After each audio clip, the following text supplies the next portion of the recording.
Mr. G, Mr. G, there's a dildo in the hallway. Rate the bounce. Wait, rate the bounce. Hi guys, welcome back to the Quora Zone. Today we're reading from, as a teacher, what is the most shocking thing you've heard a student say? And our first post is from Gerard Allen. On the last day of school last year, a group of junior boys were arguing furiously over something. It was exam makeup day, so students were either staying home, making up exams, or were forced to come to school by their parents. So they were playing card games with their friends.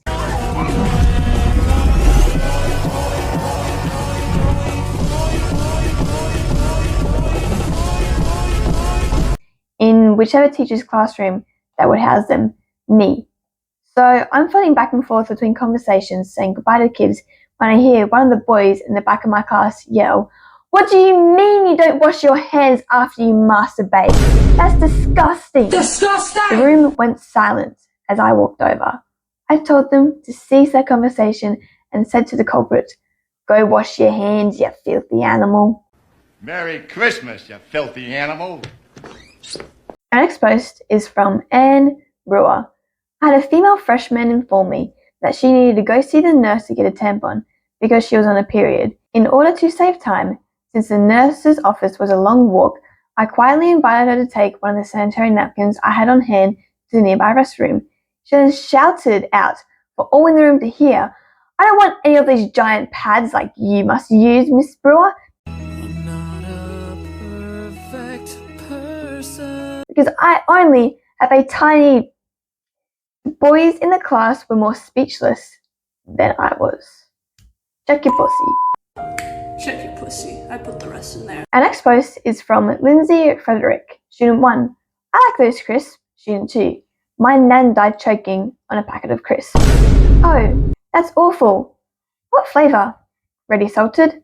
Oh, that's rubbish. That's not even a proper flavour. I kid you not. 2 15-year-old boys. Our next post is from Dana O'Neill. I ran a day home and had some school-aged kids come in once in a while. This one young boy was a handful, and he'd been kicked out of several places before his mum asked me to take him for a bit. He was rough. He didn't like sharing, and he would play with the toddlers like they were much bigger than they were, causing some small incidents. Usually, he would calm down a little and help with the littles. He loved being needed and helpful. One day, after about a month and a half, I had him doing some quiet stuff while I got the little ready for a nap, just like every other day, and he didn't like it. He rolled his eyes at me, then told me to just go kill myself. Just kill yourself. What? Kill yourself. I was stunned and couldn't hide it. This 5 to 6-year-old kid was saying this with glee in his voice. He saw my reaction and said it more and more over the rest of the week, to me and to my toddlers and other school-aged kids. Mum was embarrassed the kid said it, blaming older cousins to let him play video games with them, but didn't seem to think it was anything other than kids being kids. When he didn't stop, I told her that I had to take the other kids into account and their safety, and unfortunately she had to find somewhere else for him. I felt bad, like I'd failed to care for him and teach him to be kind to others, but I also felt like I had no choice. Our next post is from Libby Cowgill. When I was 28 and had a freshly minted PhD, I started teaching college at a larger state school in the south. During the first week of classes, I was sitting outside the Anthropology building enjoying the weather. I could hear a young woman talking to her mum on her cell phone. While I couldn't hear the other side of the conversation in its entirety, it was pretty obvious what was being said. Mum, are you learning much during your first week at college? Girl, oh yes, so much. You won't believe what I learned today. What? Do you know why it's an orange, not a orange? Because it starts with a vowel. Mum, indistinct mumbling from Mum. Well, fine, but I didn't know that. Almost 10 years later, and I've never managed to shake that one overheard conversation. Our next post is from Sacha Gerish. As a teacher of 24 years, I've heard a lot. There are a few that stick with me. Not because they are shocking, but because they are funny. 1. A 12-year-old telling me I'm all that is male. 2. A student who told the class, we were on a tangent that day, don't ask. I caught my younger brother in his closet naked with some Barbie dolls. I think the coffee I was drinking at the time came up through my nose. Good evening, everyone. 3. My statement to an arrogant student who accidentally left a pornographic DVD in a textbook he was checking in. I believe you forgot something. Yes, humans can turn red. 4. Mr. G, what's your favorite sexual position? That was an awkward moment. 5. Mr. G, there's a dildo in the hallway. I turned to my student teacher at the time. We both laughed. Then we ran into the hallway. Sure enough, it was there. And it was on. 6. The kid who let off a stink bomb in the garage can in the classroom. Fortunately, we were in a temp, so we all went outside and let the room air out. Upon discovery of the perpetrator, who then claimed he had farted, another student turned and exclaimed to him, "Dude, you really need to see a doctor." Seriously, however, there have been some that were much more of a that were of a much more morose nature, and it is a sad part of the job. They have to hear some tales about the private lives of students, and nothing they can do about it other than report certain incidents, which is also the law, I believe, in every state. The only thing you can be assured of in teaching is that you will never have heard it all. Out of those 6 things that this post just said, what was the most craziest one there? Because that is really entertaining. Our next post is from Nathan C. Student. You remind me of Santa Claus. Why? Because I've seen you ho-ho-hoing with Mrs. Claus, the student's nickname for one of my female colleagues. I taught 6th graders math, and what they think of teachers caught me by surprise. They watch teachers closely and overanalyze all their interactions.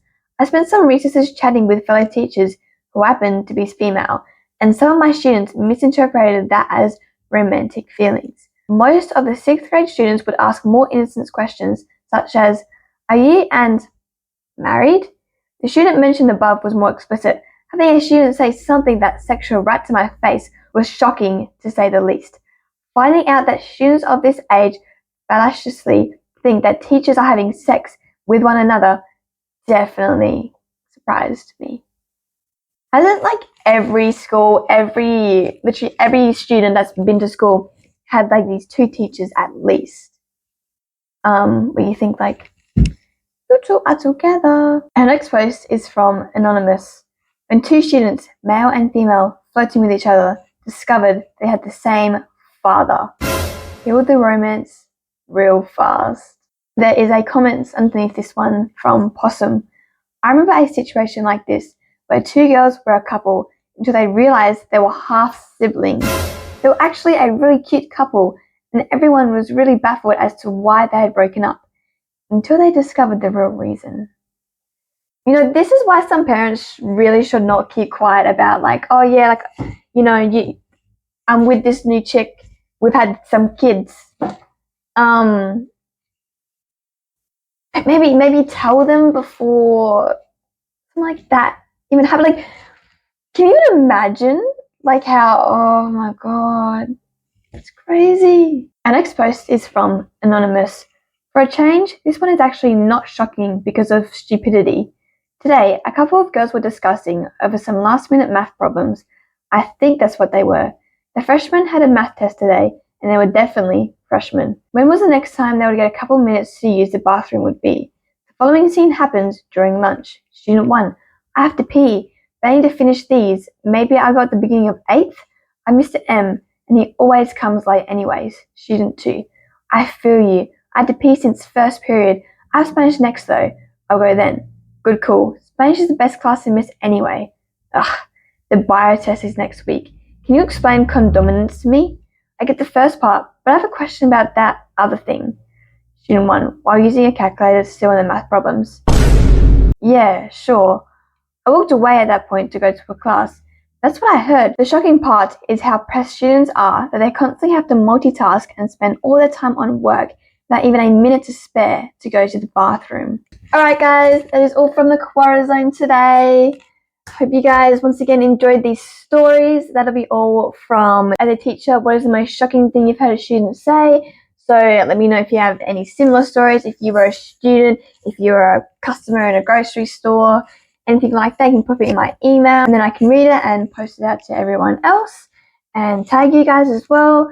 And don't forget to like and subscribe and comment what the most craziest story was today.